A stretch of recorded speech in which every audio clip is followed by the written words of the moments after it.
Muy buenas tardes para todos, bienvenidos. Vamos a dar inicio a nuestra clase del día de hoy. Tenemos por el momento 9 participantes.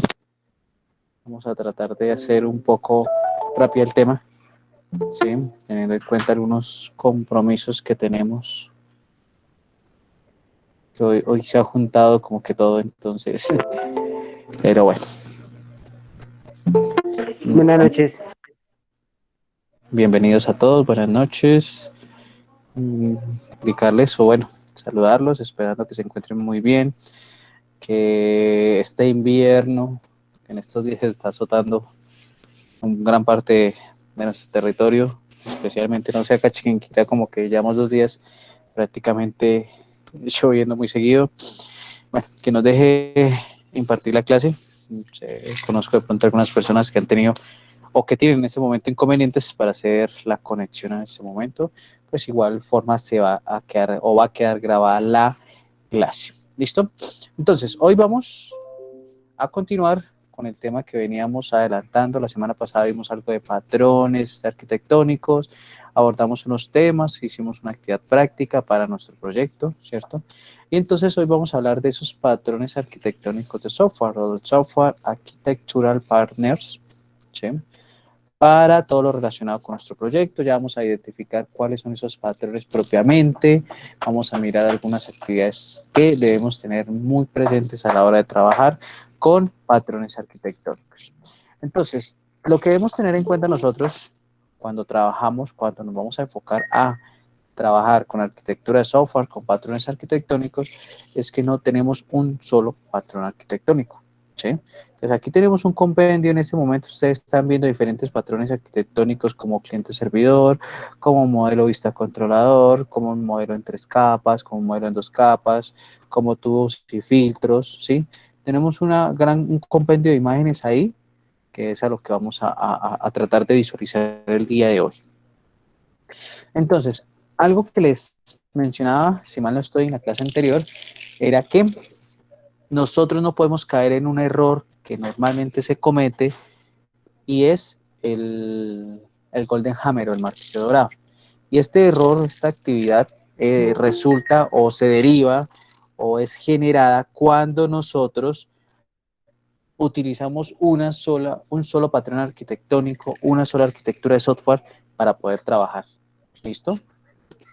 Entonces, nosotros no podemos caer en ese error, a pesar de que consideremos que la arquitectura es muy buena.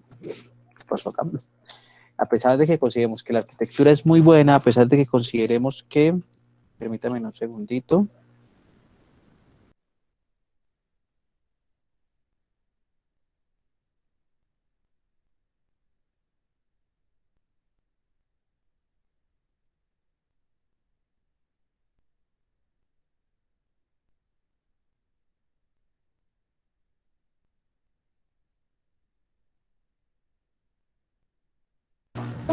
Bueno, entonces, qué pena aquí, tenía un problemita con el mouse. Listo, lo que les decía entonces a ustedes, propendemos siempre por casarnos con un patrón arquitectónico. Entonces, como yo ya conozco y sé cómo se trabaja el modelo cliente-servidor, siempre propendo porque mis proyectos sean así. Y ese es un error gravísimo, ¿sí? Porque recordemos que por allá en ingeniería del software, ustedes deben abordar algo que era que el software es variable, ¿sí? Es escalable, es diferente. Cada solución de software es única y repetible, a pesar de que nosotros tenemos particularidad en el software, como lo es la reutilización de código y demás, ¿sí? Pero es importante, es obligatorio conocer demás patrones y de revisar, de tener nosotros como ingenieros de sistemas, como arquitectos de software, la posibilidad de emitir la posibilidad de elegir a través de un fundamento cuál sería esa arquitectura ideal para nuestros trabajos.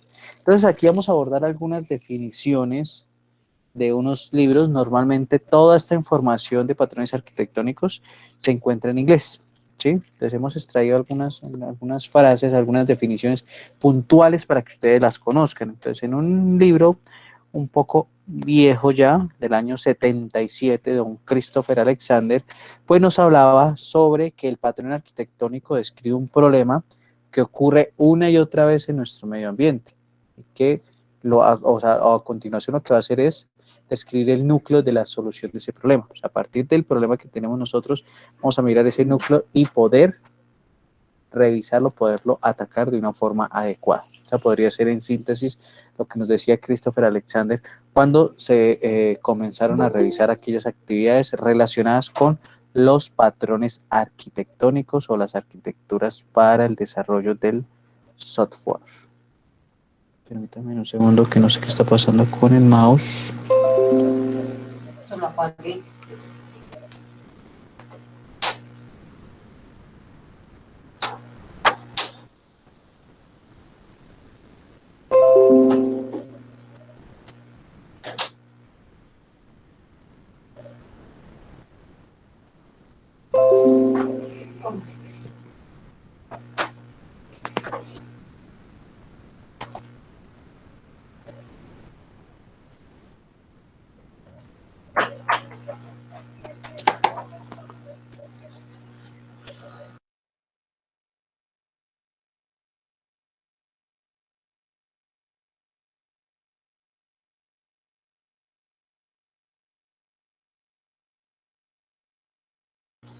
Bueno, vamos a mirar a ver si ya nos deja continuar trabajando aquí. Listo.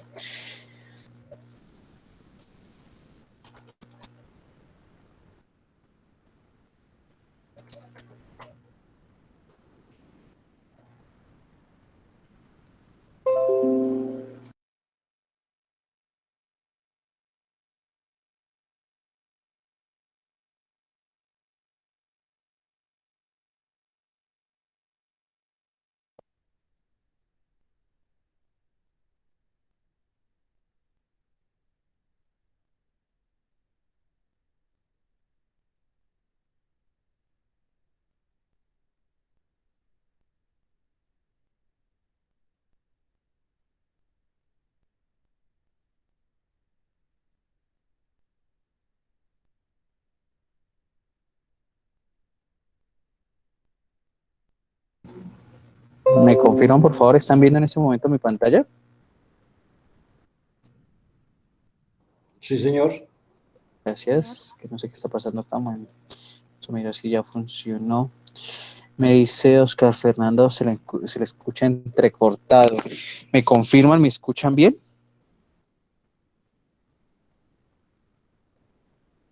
De mi parte, sí, que yo lo escucho bien, ahora sí. Ok, listo.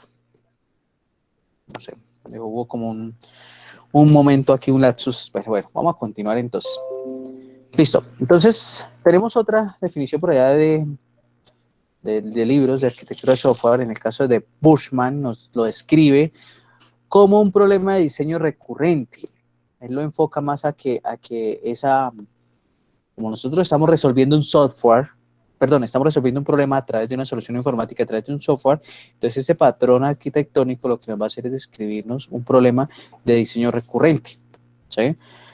Normalmente, y esto es digamos, como una opción que tenemos nosotros que podemos revisar en cuanto a la universidad o a las instituciones de educación superior. Normalmente cuando se plantean los registros calificados, se define qué hace un ingeniero. Normalmente los ingenieros, o cuando se plantea, van enfocados al diseño. Nosotros siempre vamos a propender por diseñar soluciones a problemas que se están presentando. ¿Listo? Para que lo tengamos en cuenta en este caso. Bushman también nos dice que el esquema de la solución describe un conjunto de componentes que, si revisamos esos componentes, sería todo lo que nosotros utilizamos en ingeniería del software, toda la diagramación en UML y demás que podemos tener presente.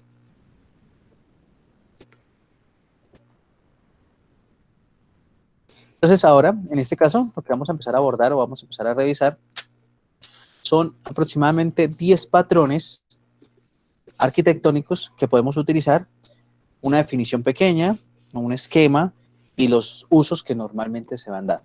Entonces, a partir de este momento, lo que vamos a empezar a revisar es aquellos patrones que podamos tener en cuenta vamos a tener en cuenta de que podamos aplicar para el desarrollo de nuestros proyectos, en especial el proyecto que venimos adelantando en nuestra área. Entonces, el primer patrón que tenemos acá es el denominado patrón por capas o patrón de capas. Es un patrón que puede estar dividido entre 3 y 4 capas. ¿Sí? En este caso, normalmente se utiliza para estructurar aquellos programas, aquellas soluciones informáticas que las podemos subdividir o podemos especificar tareas de acuerdo a lo que necesitemos. Parte del principio fundamental de la abstracción, ¿sí? Para poder trabajar. Entonces, en el ejemplo del gráfico que mostramos en pantalla o que se tiene en pantalla, vamos a tener en primera medida una capa de presentación, que es toda la interfaz donde va a estar trabajando el cliente, una capa de negocios, que va a ser ese servidor donde va a estar alojada nuestra aplicación y demás, y una capa de datos o aquel servidor o aquella actividad que hace referencia a nuestro servidor de base de datos, independiente del tipo de base de datos o de la aplicación que se esté desarrollando. Cuando manejamos esos patrones por capas, como les decía, podemos tener 2 o 3 capas o 4 capas en algunos patrones, perdón, en algunas implementaciones. Este patrón por capas puede manejar 4 capas. Como tenemos entonces en este caso, la primera capa sería aquella capa de presentación, la capa de aplicación, la capa lógica de negocios y la capa de acceso a datos. Si ustedes hacen una similitud, un símil con redes, aquellos que ya han visto redes o que están viendo redes, recordemos que en redes manejamos algo que se llama el modelo OSI de la ISO, que tiene 7 capas, ¿cierto? Aplicación, transporte, red, a nivel físico, nivel lógico, ¿sí? Algo así, creo que ustedes recuerdan más que yo ese tema. Algo similar se maneja en esta actividad, ¿listo? Entonces podríamos tener en cuenta. ¿Cuál es el uso de este patrón por capas? Normalmente se trabaja con aplicaciones de escritorio generales, de soluciones generales. Podríamos hablar de software no a la medida, sino software empotrado. Cuando hablamos de un software empotrado, es aquel software que yo adecuo para las necesidades de una empresa. Como un ejemplo del software empotrado podría ser Academusoft, que no es un desarrollo original para Unisan Hill o el Vortal, ¿sí? Ese no es un software realizado directamente para Unisan Hill, es un software desarrollado para otras instituciones de educación superior, pero que Unisan Hill lo adaptó a sus necesidades. Y normalmente también se utilizan aplicaciones web de comercio electrónico. Entonces podemos tener X cantidad de capas a la hora de trabajar y de distribuir nuestras soluciones informáticas. El siguiente patrón, más comúnmente conocido, que sería ese patrón de cliente-servidor. Entonces, el patrón de cliente-servidor lo que siempre va a especificar es que vamos a tener un proveedor de servicios y vamos a tener uno o muchos clientes demandando ese o esos servicios. Entonces, en este caso, el patrón cliente-servidor, ese servidor, ese equipo destinado va a prestar o va a servir de soporte para muchos componentes o muchos servicios para nuestros clientes. Los clientes van a demandar ese servicio y va a estar esa comunicación bidireccional entre el servidor que ofrece unos servicios y el cliente que es quien los demanda. Normalmente estas aplicaciones se utilizan, o el patrón cliente-servidor se utiliza para aplicaciones en línea como lo es el correo electrónico y el uso de documentos compartidos también en la banca, ¿sí? En todas las aplicaciones ¿cómo se llama? De transacciones, consultas y demás. De ahí que podríamos decir que proviene ¿cómo se llama? Ese concepto a nivel de trabajo o de aplicaciones que dice, se cayó el servidor, ¿sí? Pues resulta que nosotros acá, si no tenemos un servidor trabajando, no vamos a poder demandar ese servicio, ¿sí? A pesar de que mi aplicación en mi celular, la aplicación de banca móvil, de ahorro a la mano, de Nequi, la tenga instalada en mi equipo, si no tengo una conexión directa con el servidor, no va a poder trabajar, ¿sí? Ese sería nuestro segundo patrón arquitectónico que podemos trabajar, que podemos tener conocimiento y que podemos ir implementando en nuestros proyectos. El tercer patrón que encontramos el día de hoy es el patrón maestro-esclavo, ¿sí?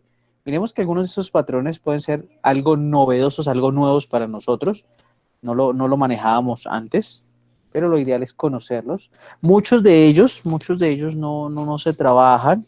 Algunas empresas, algunas casas de desarrollo de software implementan un patrón específico de acuerdo a las soluciones que vayan a implementar o de acuerdo al arquitecto líder que esté trabajando.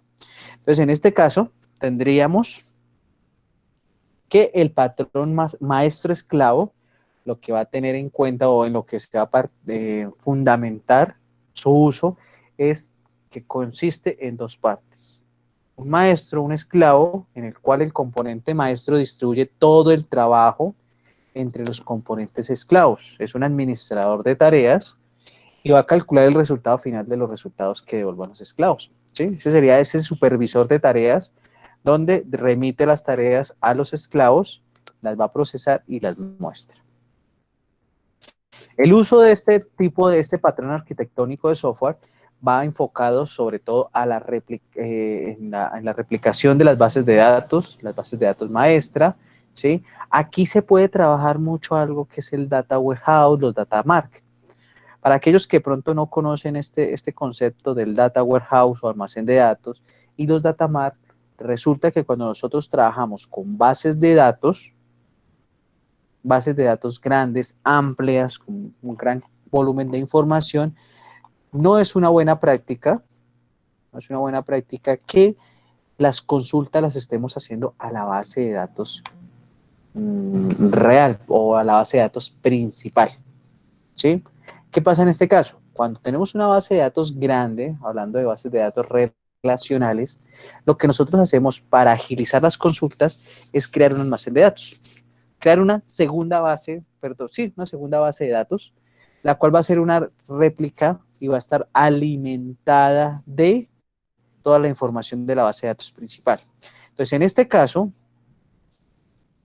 lo que maneja ese data warehouse es lo siguiente. Nosotros tenemos una base de datos principal donde ustedes como qué sé yo, como trabajadores de Unisangil, recibiendo matrículas, por ejemplo, vamos a mirar ese espacio, ese proceso de Unisangil. Al recibir ustedes las matrículas, ustedes lo que van a estar haciendo es alimentar la información, ¿sí? En la base de datos principal. Pero esa base de datos principal me va a alimentar a mí una base de datos secundaria, que es el almacén de datos donde yo voy a estar solicitando la información, una información puntual. Entonces, yo como administrador de base de datos lo que hago es configurar ese data mart, ¿sí? Que un almacén de datos puede tener dos o más o muchísimos, ¿sí? Un data warehouse puede tener muchísimos data mart y esos data mart son consultas personalizadas que el usuario pueda tener. Entonces, si yo como usuario defino que aquí, en este botoncito, me va a generar un reporte de todos los matriculados por año, esa consulta la hago directamente al Datamark, ¿sí? Que hace parte de un Data Warehouse. O sea, nosotros nunca vamos a manipular la base de datos original. Entonces, en este caso, podríamos decir que el tipo de patrón maestro esclavo podría manejarse o podría tenerse en cuenta cuando hablamos de almacenes de datos, ¿sí? Tengamos en cuenta que esos almacenes de datos, esos data warehouse, data mart, son cuando manejamos bases de datos con gran volumen de información, ¿sí? Propendiendo por blindar la seguridad o mejorar la seguridad de acceso a datos, ¿sí? Y digamos que esos data mart, que ese data warehouse va a ser información de solo lectura, ¿sí? Porque, por ejemplo, yo como coordinador de un programa, como director de un programa, no debo tener privilegios de modificar la información contenida en la base de datos. Yo lo único que necesito es hacer consultas, ¿sí? Para que lo tengamos en cuenta. Tenemos el cuarto patrón,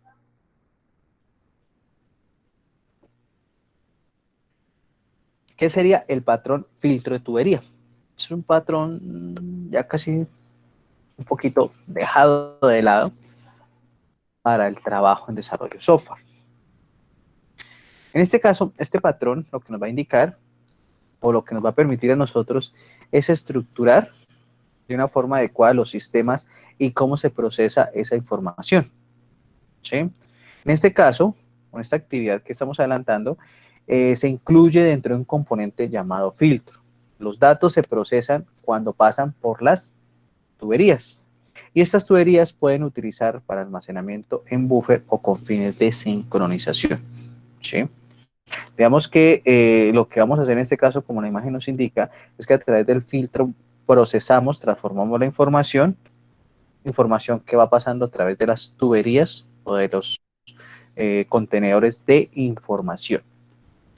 Donde normalmente se utiliza este tipo de filtro de tubería o patrón filtro de tubería en aquellos compiladores que realizan análisis léxico, sintáctico y generación de código. Un software que maneja este patrón es ¿cómo se llama? El software LaTeX. LaTeX es un software que normalmente es utilizado por algunas revistas para la publicación de artículos, ¿sí? Porque a través de información de esos artículos, de metadatos, yo puedo garantizar que la información que me está entregando las personas que están postulando artículos para mi revista, pues no sea un plagio, ¿sí? O no sea producto de un plagio. Otros, como en la bioinformática, se utiliza mucho este tipo de patrón de filtro de tubería, ¿sí? Entonces, a lo que voy con que no es muy utilizada normalmente en los desarrollos que se trabajan y demás, pues no es comúnmente empleada. El quinto patrón sería el patrón del agente. Ahí sí que se entrecorta, ok. Por favor, me confirman, es cuando de pronto deje de escucharse alguna persona que me habilite el micrófono y me indique, sí, no sé si de pronto sea los problemas de conectividad que se estén presentando.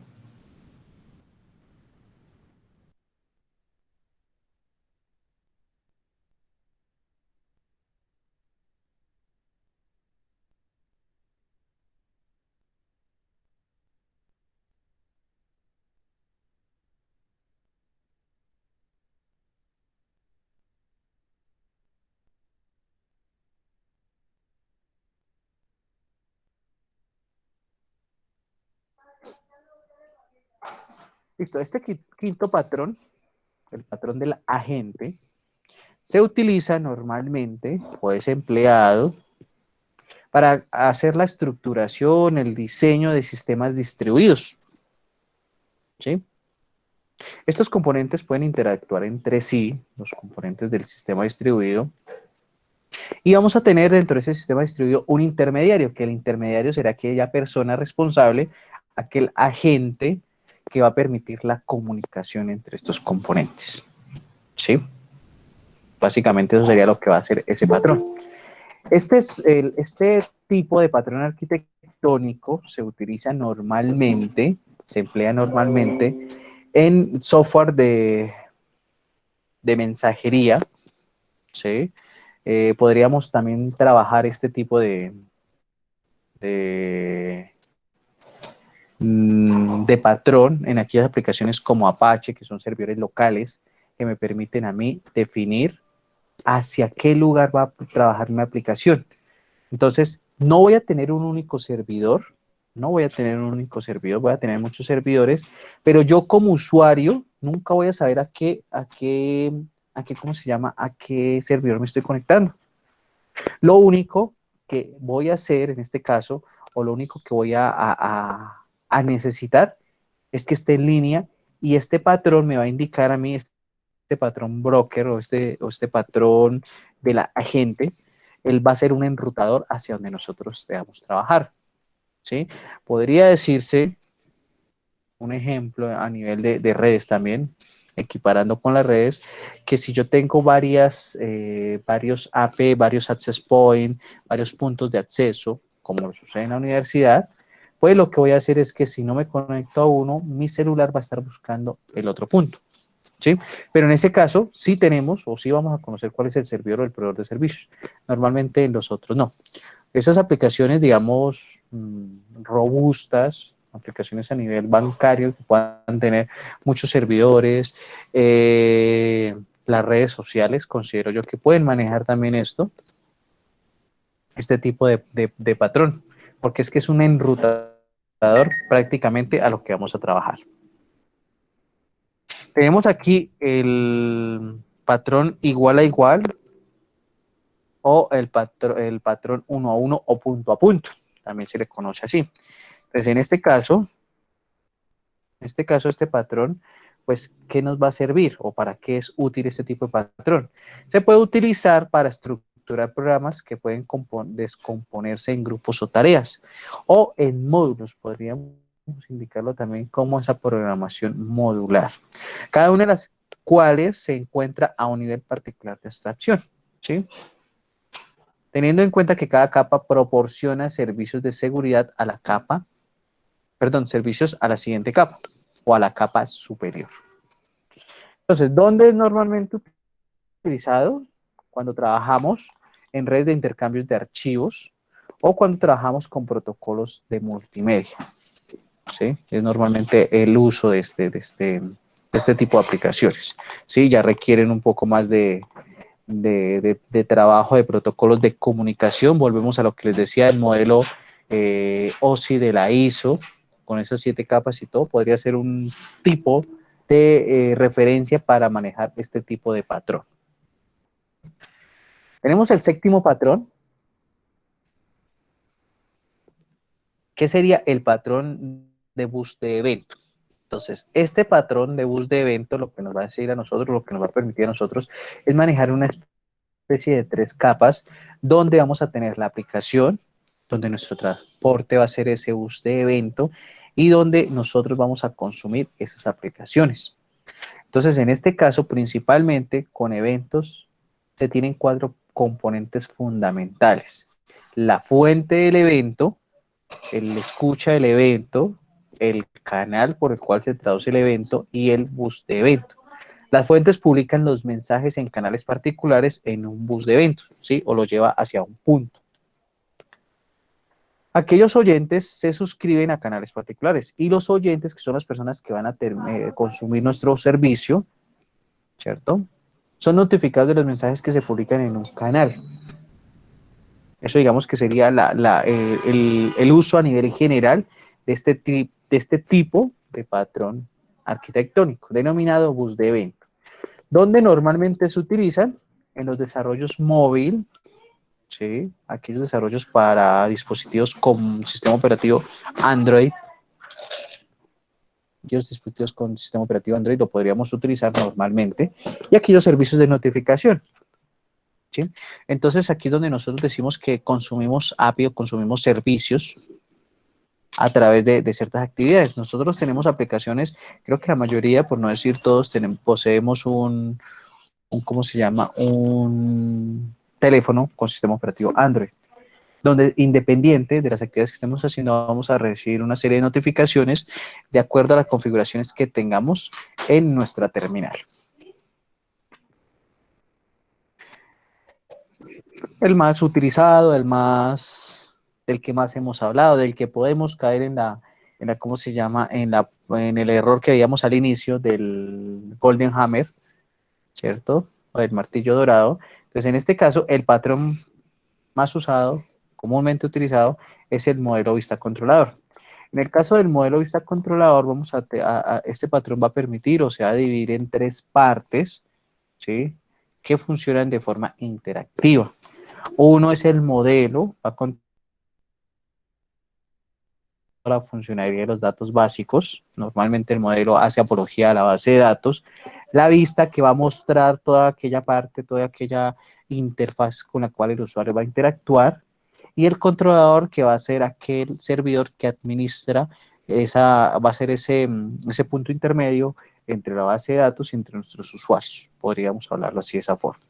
Entonces, en este caso, en este patrón modelo vista controlador, normalmente se utiliza o comúnmente se utiliza para aplicaciones web, ¿sí? Aplicaciones web o aplicaciones orientadas a la red de área mundial o la World Wide Web. ¿Listo? ¿Cuáles son aquellos marcos de trabajo, por ejemplo, que podemos tener?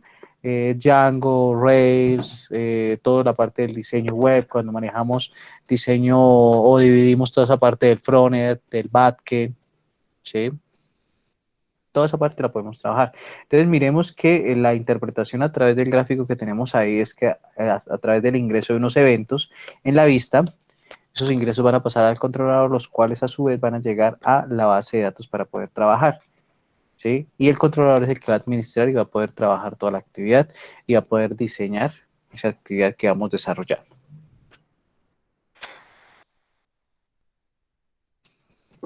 Ese siguiente patrón sería el patrón de pizarra.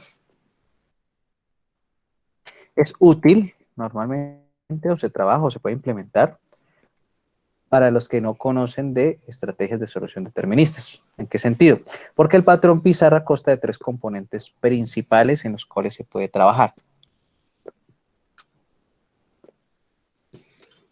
El primer componente sería la pizarra, que este componente de pizarra va a ser una memoria global estructurada que contiene objetos del espacio de la solución que estamos planteando, que estamos trabajando. Tenemos la fuente de conocimiento, que sería el segundo componente de la pizarra, y sería aquellos módulos especializados con la propia representación.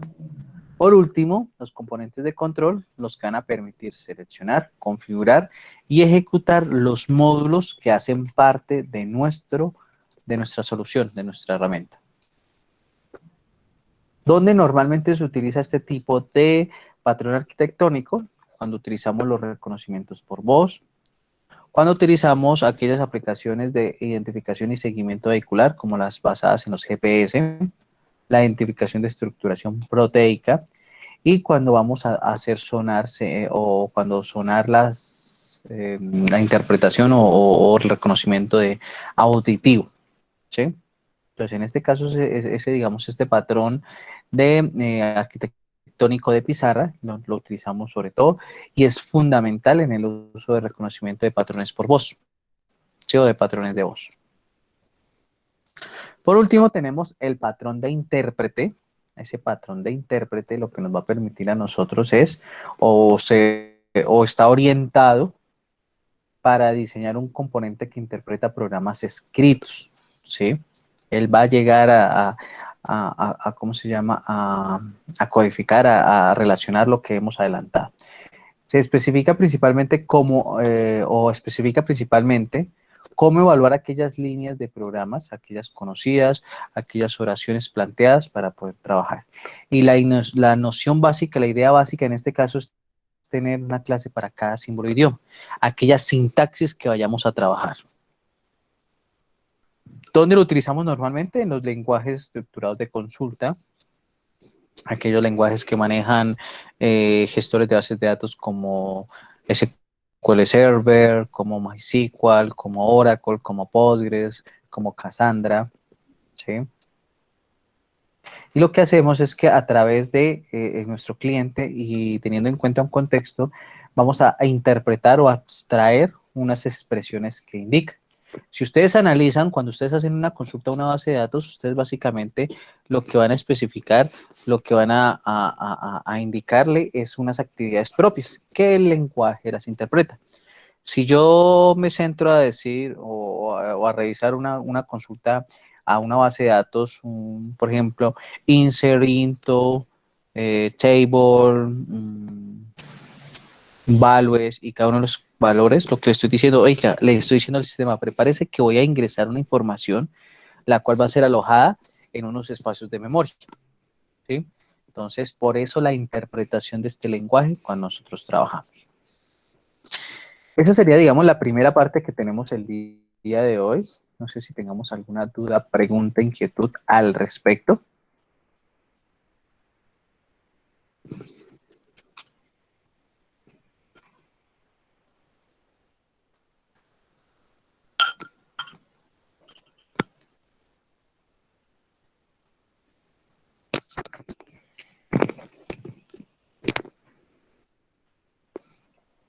Bueno, todo claro. Entonces, ahora vamos a especificar un taller que aspiro a que pusimos a trabajar el día de hoy.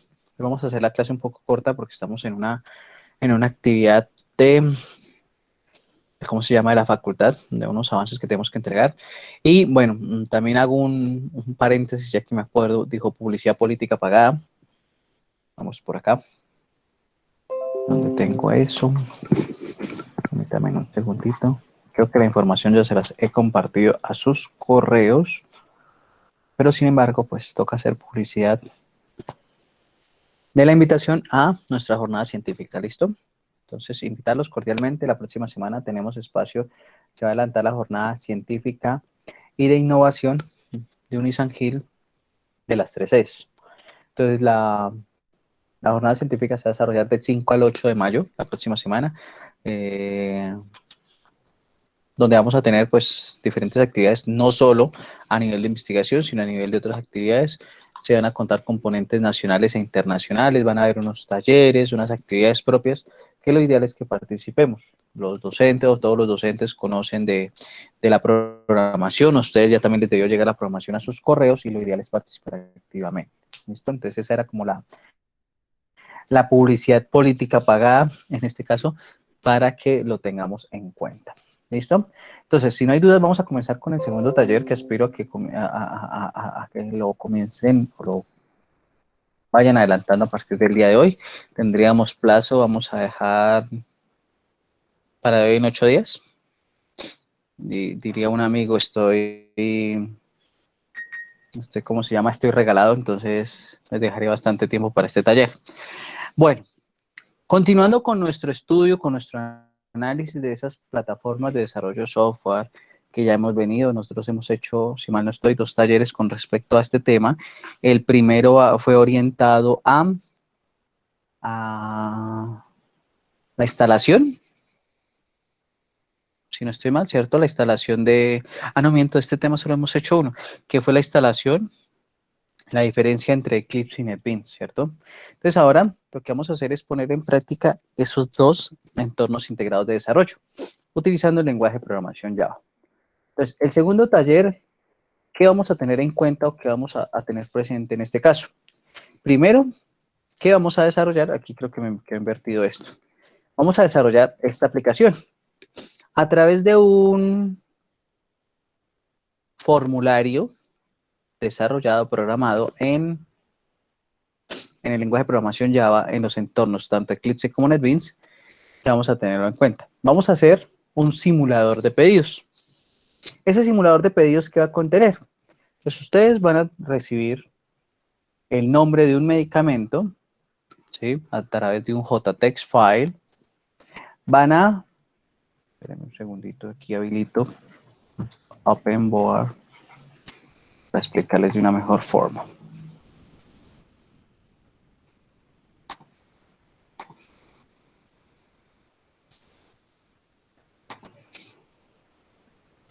Listo, entonces, ustedes van a realizar este simulador de pedidos, digamos que esta sería una forma, obviamente ustedes lo van a hacer mucho más bonito, donde el usuario va a ingresar un medicamento, el nombre del medicamento. Ese nombre del medicamento, pues normalmente se va a hacer con un JText file. El tipo de medicamento, él lo puede desplegar, le puede hacer una lista desplegable, ¿cierto? Donde él va a encontrar diferentes tipos de medicamentos. Tipos de medicamentos o agrupaciones de medicamentos. Los analgésicos, los analépticos, no sé, bueno, se me escapan ahorita otros tipos de clasificación de medicamentos. La cantidad requerida en este campo, ustedes se deben asegurar que yo no pueda escribir, por ejemplo, cantidades negativas, no pueda escribir -5, ni pueda escribir texto.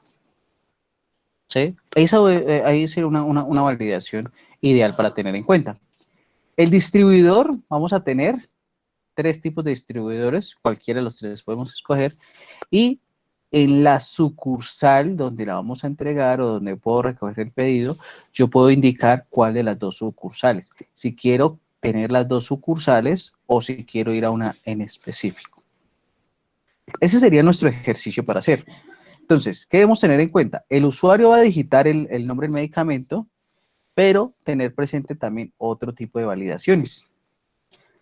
Por ejemplo, mi medicamento no puede tener, qué sé yo, ¿cuál sería el nombre del medicamento más pequeño? No sé, Dolex, que tendría 5 letras. ¿Qué otro? Los demás son con nombres como más grandes. Vamos a decir entonces que lo mínimo que debería tener mi mi nombre de medicamento sería 5 letras. Si tiene menor de 5 letras, no se consideraría como un medicamento, ¿sí? Y que todo esté seleccionado. O sea, que aquí haya una selección, o sea, debemos validar campo por campo para poder trabajar de una forma correcta. Vamos a tener dos opciones de botón, un JButton, donde va a limpiar o va a setear todo el formulario, y otro donde va a realizar el pedido.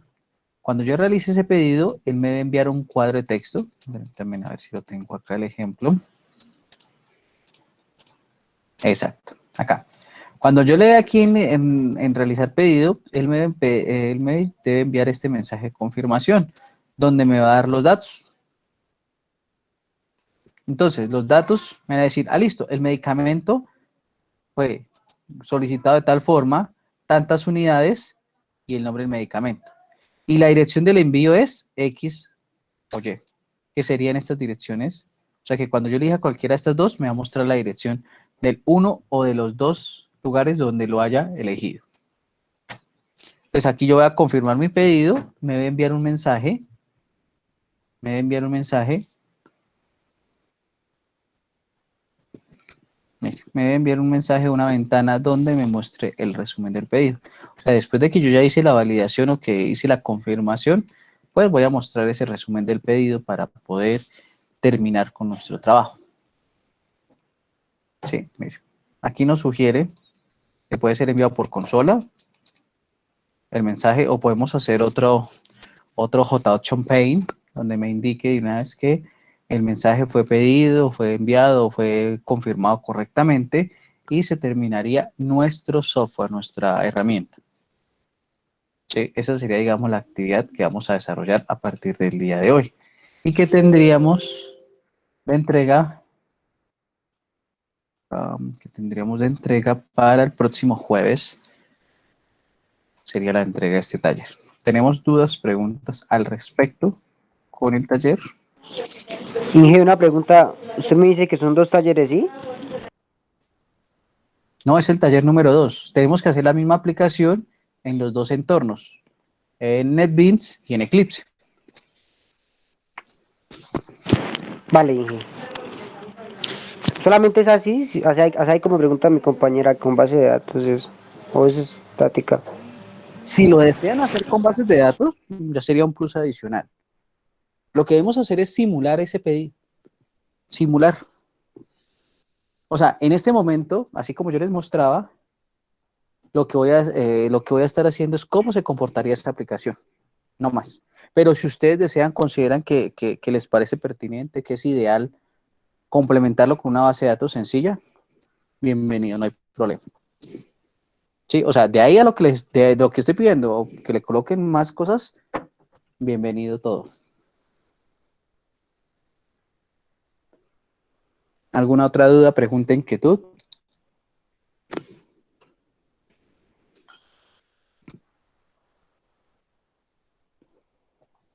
Nos dice por acá Sergio, tiene que ser desarrollado en un entorno gráfico en NetBeans y Eclipse.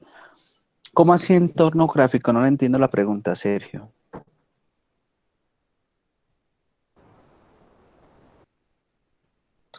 Sí, o sea que, como lo mostró en el ejemplo el ingeniero, que se despliegue con JTestFile y JTest. Ah, sí, Son claro. casi como formatos de Sí, claro. Porque recordemos en que, ambos. sí, en ambos. ¿Cuál es la invitación en Hay, este caso? ¿Cuál es la invitación en este caso para dar respuesta también a la pregunta de Jennifer? Propendamos porque todo este trabajo lo hagamos a código. Evitemos el drag and drop. Recordemos que en NetBeans yo puedo arrastrar mi formulario, mi panel, mi botón, mi caja de texto, ¿sí? Evitemos, si no, creemos cada uno de estos componentes a través de códigos, ¿sí? A través de esos códigos de programación. Sería la invitación. Que lo pueden hacer arrastrando y soltando, sí, no hay ningún problema. Lo ideal es que lo hagamos ¿cómo se llama? Con solo código, como para acostumbrarnos a eso. Y lo que nos dice Vanessa, sí, es individual.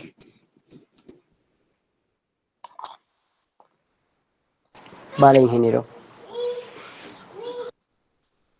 Dudas, preguntas, inquietudes. Dijo el sacerdote, hablen ahora o callen para siempre.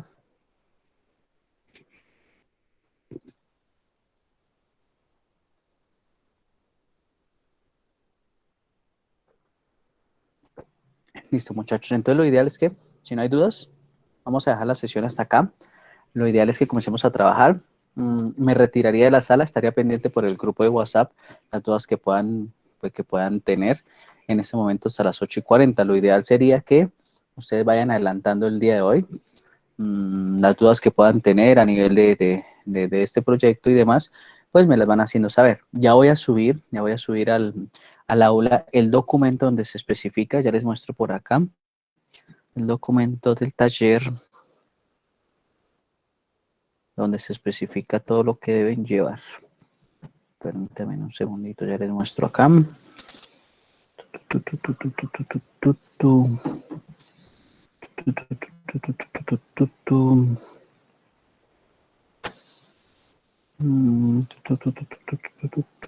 Creo que es este 2.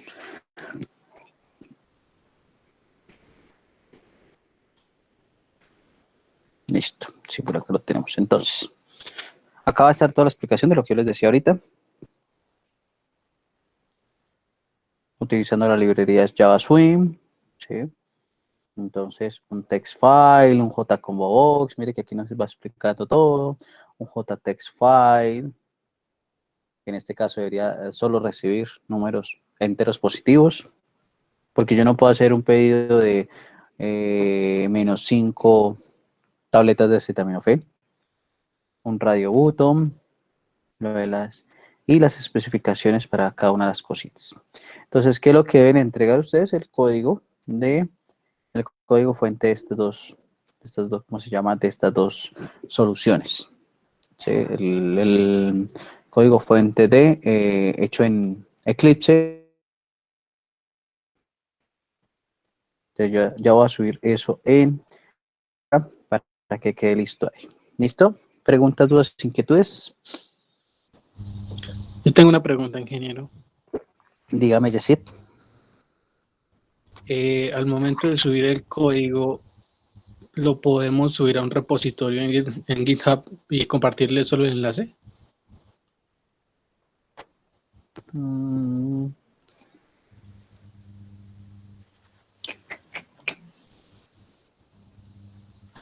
Podría ser.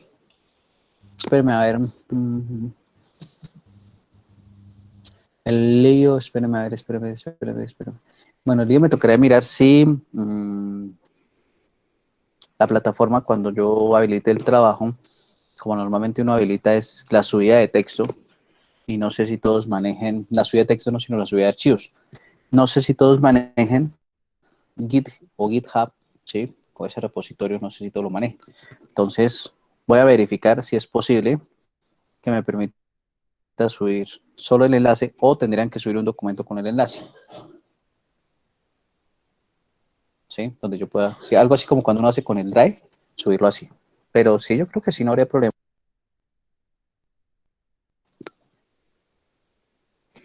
Incluso está mejor porque es ahorita lo que se está utilizando para el control de versiones y demás en los software.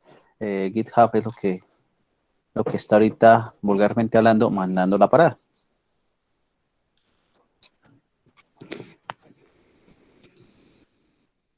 Listo, muchachos. Entonces, nada, yo creo que dejaríamos hasta acá. A trabajar fuerte. Ya voy a subir eso. Y cualquier cosita estoy pendiente en el grupo hasta que termine la clase, hasta las 8:45 que termina la clase, para darles o solventar dudas que puedan presentarse al respecto. También, por favor, también vayan adelantándolo del proyecto. Ya estamos en la semana 11, nos quedan prácticamente 4 o 5 semanas para la entrega final, el parcial final de esta asignatura y demás. ¿Listo? Esa sería como la invitación última para tener muy presente toda esa actividad. Entonces, muchísimas gracias, muchachos. Una feliz noche. A trabajar. Hasta luego, ingeniero. Buenas noches.